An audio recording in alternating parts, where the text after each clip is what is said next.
T20 ক্ৰিকেটৰ পৰা ৰোহিত বিৰাট জাদেজাই অৱসৰ ঘোষণা কৰাৰ পাছতেই এতিয়া প্ৰশ্ন হয় যে তেওঁলোকৰ ঠাই কোনে ল'ব তেওঁলোকৰ ঠাই কোনে ৰিপ্লেস কৰিব এই বিষয়ে বহুতে এতিয়া জানিব বিচাৰি আছে বহুতে মোক কমেন্ট সেকশনত সুধিও আছে গতিকে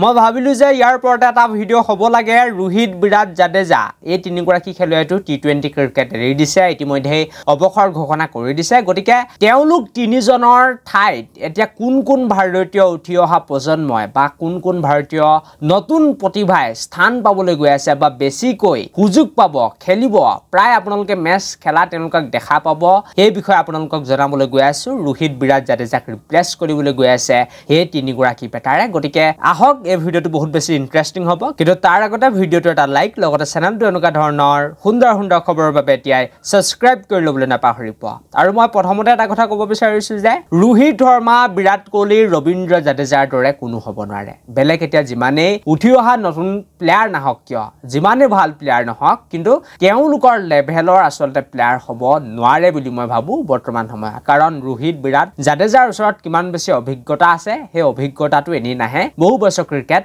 খেলাৰ পাছত আহে গতিকে মই নাভাবো যে তেওঁলোকক ডাইৰেক্ট 100% ৰিপ্লেস কৰিব পাৰিব ভাৰতৰ এই তিনিগৰাকী উঠি অহা প্ৰজন্মৰ ক্ৰিকেটাৰে মই প্ৰথমতেই জাদেজাক কোনে ৰিপ্লেস কৰিব হেতু জনাই দিব বিচাৰিছো আৰু জাদেজা ৰবীন্দ্ৰ জাদেজা এগৰাকী খুব বেছি সাংঘাতিক অলৰাউন্ডাৰ হয় তেখেতক ৰিপ্লেস কৰিব বুলি বৰ্তমান সময়ত অক্ষৰ পেটেলে খবৰ ওলাই আহিছে মানে বাপু তেখেতেই ৰবীন্দ্ৰ জাদেজাৰ ঠাইত এতিয়া একেবাৰে সম্পূৰ্ণভাৱে ভাৰতীয় ক্ৰিকেট দলৰ প্লেইং 11ত জেগা পাক্কা কৰি বুলি ক'ব লাগিব একেবাৰে তেখেতৰ জেগা ফিক্স হৈ গৈছে আৰু লাইক টু লাইক ৰিপ্লেসমেন্ট বুলি ক'ব লাগিব ৰবীন্দ্ৰ জাদেজাৰ অক্ষৰ পেটেল আমি হেইভাবে বহু বছৰ আগৰ পৰা দেখি আছিলো যে বাপুক ৰবীন্দ্ৰ জাদেজাৰ বেকআপ হিচাপে থয় আৰু যেতিয়া এতিয়া ৰবীন্দ্ৰ জাদেজা নাই অৱসৰ ইতিমধ্যে টি20 ৰ পৰা ৰয়ে লৈছে গতিকে তেওঁৰ ঠাইত একেবাৰে 100% ফিক্স যে বাপু অৰ্থাৎ অক্ষৰ পেটেলে ভাৰতীয় টিমৰ হৈ টি20 দলত খেলা দেখা পাব বা খেলিবলৈ গৈ আছে তাৰ পাছতেই যদি অক্ষৰ পেটেলৰ কিবা হৈ যায় তেনেহলে উঠি অহা যিসকল খেলুৱৈ আছে ৰিয়ান পৰাখক এতিয়া অভিষেক শৰ্মা গৈছে অভিষেক শৰ্মাৰ ফালে যাব পাৰে নহলে ৱাশ্বিংটন সুন্দৰ তেওঁলোকৰ ফালে যাব পাৰে কিন্তু একেবাৰে মুখ্যভাৱে ভাৰতীয় টিমৰ প্লেইং 11ত স্থান পাব এতিয়া ৰবীন্দ্ৰ জাদেজাৰ পাছত এজনে হৈছে অক্ষৰ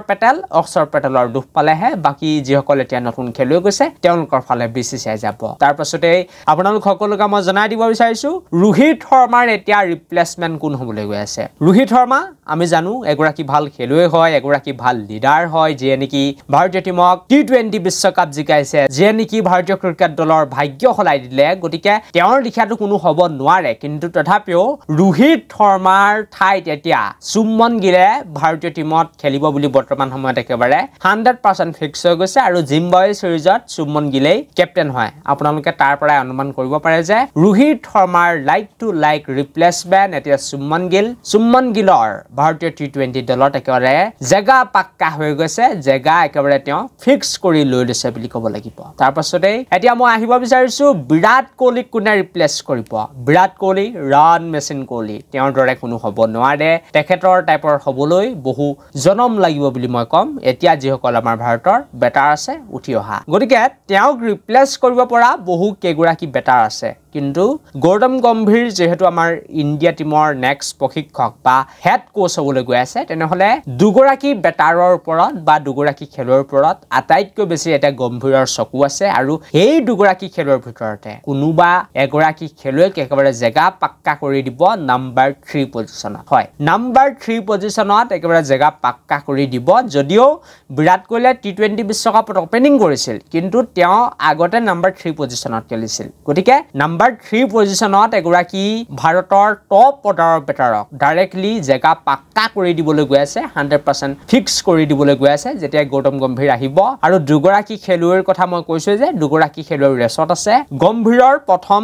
পছন্দ হ'ব IPL চেম্পিয়ন অধিনায়ক বুলি ক'ব লাগিব যোৱা 2-3 মাহৰ আগতেই কলকাতা দলক চেম্পিয়ন বনোৱা অধিনায়ক আয়াৰৰ নাম বৰ্তমান সময়ত চৰ্চাত আছে আৰু আয়াৰৰ ফালে নিশ্চিতভাৱে ভাৰতীয় টিম মেনেজমেন্ট যাব পাৰে পাৰে আৰু বিৰাট কোহলিৰ লাইক টু লাইক ৰিপ্লেচমেন্ট হ'ব পাৰে বুলি বৰ্তমান সময়ত জানিব পৰা গৈছে আৰু কেৱল এয়াই নহয় তিলক বৰ্মা আমি জানো খুব এগৰাকী ভাল বেটাৰ হয় নম্বৰ 3 পজিশনত খেলে আৰু এগৰাকী টি20 বেটাৰ হিচাপে আমি চিনি পাওঁ কিন্তু গৌতম গম্ভীৰে তিলক বৰ্মাকো বহুত বেছি ভাল পায় আৰু তেখেতক বহুত বেছি প্ৰশংসা কৰা দেখা যায় কিন্তু বৰ্তমান সময়ত আটাইতকৈ বেছি ৰেছত থকা বিৰাট কোহলিৰ লাইক টু লাইক ৰিপ্লেচমেন্টৰ ৰেছত থকা এই দুগৰাকী বেটাৰ কিন্তু আটাইতকৈ বেছি আগত আছে নম্বৰ 1ত আয়াৰ 2 নম্বৰত হৈছে তিলক বৰ্মা বাকি যি কি নহওক এটো আছিল আজি ভিডিওটো thank you for watching this video